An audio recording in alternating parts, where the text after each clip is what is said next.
રમણલાલ વસંતલાલ દેસાઈની જન્મજયંતિ નિમિત્તે વડોદરા મહાનગરપાલિકા દ્વારા તેમની પ્રતિમાને પુષ્પાંજલિ અર્પણ કરવાનો કાર્યક્રમ યોજવામાં આવ્યો હતો।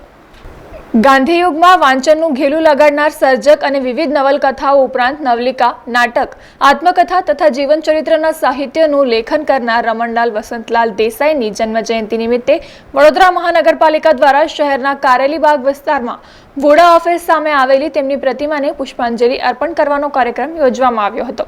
આ પ્રસંગે વડોદરા મહાનગરપાલિકાના પૂર્વ ડેપ્યુટી મેયર નંદાબેન જોશી, સ્થાયી સમિતિના પૂર્વ અધ્યક્ષ ડોક્ટર હિતેન્દ્ર પટેલ તથા રમણલાલ વસંતલાલ દેસાઈની ચોથી પેઢી ઉપસ્થિત રહ્યા હતા, જ્યાં ઉપસ્થિત લોકો દ્વારા પાલિકાના બેન્ડની સુરાવલી વચ્ચે રમણલાલ વસંતલાલ દેસાઈની પ્રતિમાને પુષ્પાંજલિ અર્પણ કરવામાં આવી હતી।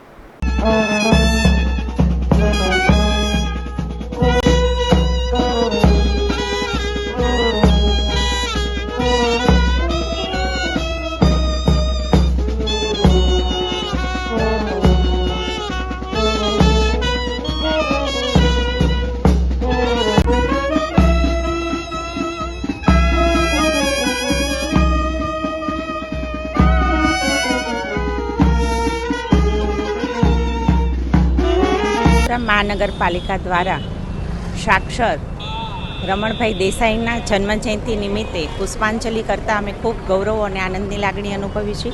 1892ના વડોદરાના સિનોર ગામે જે એમનો જન્મ થયેલો છે, બહુ સારી એવી નવલકથાઓ એમને લખેલી છે। 27 જેવી નવલકથાઓ તો એમની એકદમ પ્રચલિત છે, લોકોને આકર્ષિત કરતી અને વાંચવા અને પ્રેરિત કરતી એવી નવલકથાઓ છે। એમને રણજીતરાવ સુવર્ણચંદ્રક એવોર્ડ પણ મળેલો છે।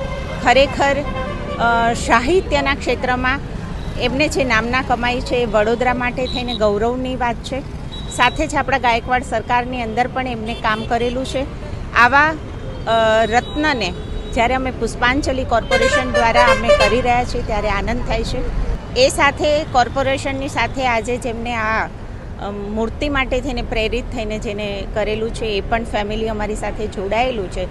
આનંદ અને ગૌરવ સાથે અમે વડોદરાના સિનોર ગામના જન્મ થયેલા રમણભાઈ દેસાઈની પુષ્પાંજલિ કરતા આનંદ અનુભવી છે। ધન્યવાદ। આજે 12 મેના દિવસે આપણે આ શ્રી રવ દેસાઈને, જે ગુજરાતના બહુ સારા લેખક હતા, એમણે ગુજરાતી સાહિત્યકાર પર 27 નોવેલ્સ લખેલી હતી અને ખૂબ સારા કામ કર્યા હતા, એમને આપણે આજે આવી રીતે એમના જન્મદિવસ પર સન્માનિત કરીએ છીએ। અને આ સ્ટેચ્યુ અહીંયા મારા ગ્રેટ ગ્રાન્ડફાધરે શ્રી અરવિંદરાય વૈષ્ણવે મુકાયું છે, એટલે એની માટે એમને બી આજે યાદ કરીશ।